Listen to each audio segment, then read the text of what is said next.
మహాత్మా గాంధీ భారత మాజీ ప్రధానమంత్రి లాల్ బహదూర్ శాస్త్రిల జయంతి సందర్భంగా వారి చిత్రపటాలకు మాజీ సీఎం జగన్మోహన్ రెడ్డి పూలమాలలు వేసి నివాళులర్పించారు. వైఎస్ఆర్సీపీ కేంద్ర కార్యాలయంలో వారి చిత్రపటాలకు నివాళులర్పించారు. కార్యక్రమంలో ఎమ్మెల్సీ లేళ్ల అప్పిరెడ్డి, కొమ్మూరి కనకరావు పాల్గొన్నారు. గాంధీ జయంతి సందర్భంగా సికింద్రాబాద్ ఎంజీ రోడ్డు మహాత్మా గాంధీ చౌక్ లోని గాంధీ విగ్రహానికి కేంద్ర మంత్రి కిషన్ రెడ్డి పూలమాల వేసి నివాళులర్పించారు. అనంతరం స్వచ్ఛ భారత్ కార్యక్రమంలో పాల్గొని సికింద్రాబాద్ పారడైజ్ పార్క్ లైన్ రోడ్లోని వీధుల్ని ఊడ్చారు. కడప జిల్లా పులివెందులలో గాంధీ విగ్రహానికి ఎమ్మెల్సీ భూమిరెడ్డి రాంగోపాల్ రెడ్డి పూలమాల వేసి నివాళులర్పించారు. అహింసా మార్గంలో పోరాటం చేసి దేశానికి స్వాతంత్ర్యం తెచ్చిన గొప్ప వ్యక్తి గాంధీ అని కొనియాడారు. ప్రతి ఒక్కరూ గాంధీ మార్గంలో పయనిస్తే శాంతి దేశంగా మారుతుందని రాంగోపాల్ రెడ్డి తెలిపారు. సిరిసిల్ల జిల్లాలో బీసీ నాయకులు కేటీఆర్ దిష్టిబొమ్మను దగ్ధం చేశారు. మంత్రి కొండా సురేఖపై ట్రోలింగ్ ను తప్పుపడుతూ సిరిసిల్లలో బీసీ రాజ్యాధికార సమితి ఆందోళన చేపట్టింది. కేటీఆర్ కు వ్యతిరేకంగా నినాదాలు చేశారు. కొండా సురేఖకు కేటీఆర్ క్షమాపణలు చెప్పాలని బీసీ రాజ్యాధికార సమితి అధ్యక్షులు దాసు సురేష్ డిమాండ్ చేశారు. లబ్ధిదారులకు అందజేయాల్సిన పెన్షన్ సొమ్ముతో ఓ సచివాలయ ఉద్యోగి ఉడాయించిన ఘటన అనంతపురం జిల్లా విడపనకల్లు మండల కేంద్రంలో వెలుగు చూసింది. విడపనకల్లు సచివాలయం 2లో సర్వేయర్గా విధులు నిర్వహిస్తున్న ఇనాయతుల్లా పెన్షన్ లబ్ధిదారులకు పంపిణీ చేయకుండా ఉడాయించాడు. అధికారుల ఫిర్యాదుతో కేసు నమోదు చేసి ఇనాయతుల్లా ఆచూకీ కోసం గాలింపు చర్యలు చేపట్టారు.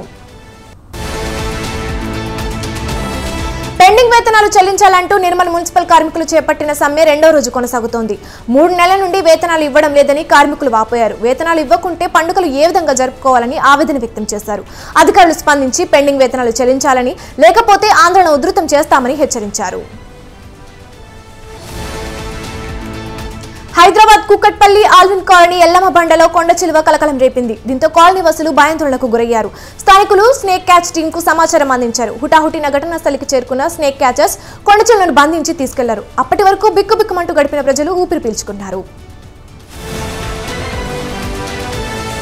విశాఖపట్నం నుంచి హైదరాబాద్ కు వస్తున్న గోదావరి ఎక్స్ప్రెస్ లో గంజాయి పట్టుబడింది. 3 వ్యక్తులు గంజాయిని తీసుకొస్తున్నారన్న సమాచారం అందుకున్న పోలీసులు ఉదయం సికింద్రాబాద్ రైల్వే స్టేషన్ లో స్వాధీనం చేసుకున్నారు.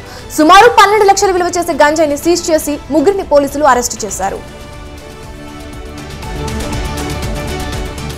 జనగామ పట్టణంలోని అన్నపూర్ణ కిరాణా షాప్ లో దొంగలు పడ్డారు. షాప్ లో సుమారు 8,000 రూపాయల నగదు, సిగరెట్ డబ్బాలు ఎత్తుకెళ్లినట్లు షాప్ యజమాని తెలిపారు. సంఘటనా స్థలానికి చేరుకున్న పోలీసులు కేసు నమోదు చేసుకుని దర్యాప్తు చేస్తున్నారు. నిర్మల్ జిల్లా బాసర గోదావరిలో ప్రమాదవశాత్తు కారు జారిపడి ఓ వ్యక్తి మృతి చెందాడు. మృతుడు ఏపీ ఒంగోలుకు చెందిన అధారత్ గా గుర్తించారు. తాపి మేస్త్రి కూలీ పని కోసం బాసరకు వచ్చినట్లు పోలీసులు తెలిపారు. మృతుడు నిన్న రాత్రి స్నానం చేస్తుండగా గోదావరిలో గల్లంతయ్యాడు.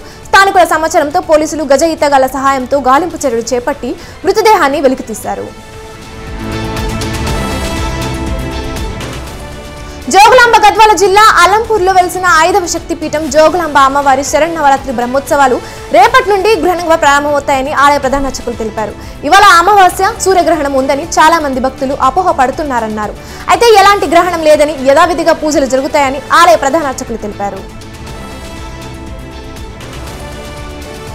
జనగామ పట్టణంలోని నెహ్రూ పార్క్ సెయింట్ మేరీస్ పాఠశాలలో ముందస్తు బతుకమ్మ సంబరాలు ఘనంగా జరిగాయి.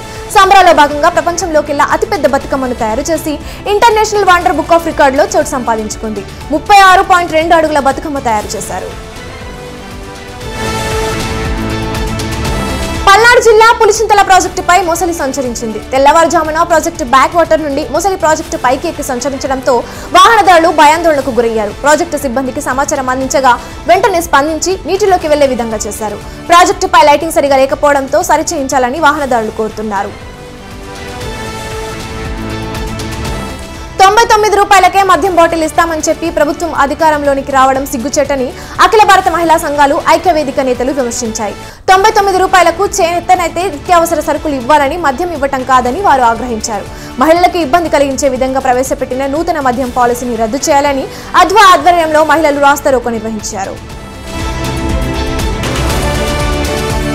రాజన్న సిరిసిల్ల జిల్లా కలెక్టర్ కార్యాలయంలో ఘనంగా మహాత్మా గాంధీ జయంతి వేడుకలు జరిగాయి. మహాత్మా గాంధీ చిత్రపటానికి కలెక్టర్ సందీప్ కుమార్ జూ పూలమాల వేసి నివాళులర్పించారు.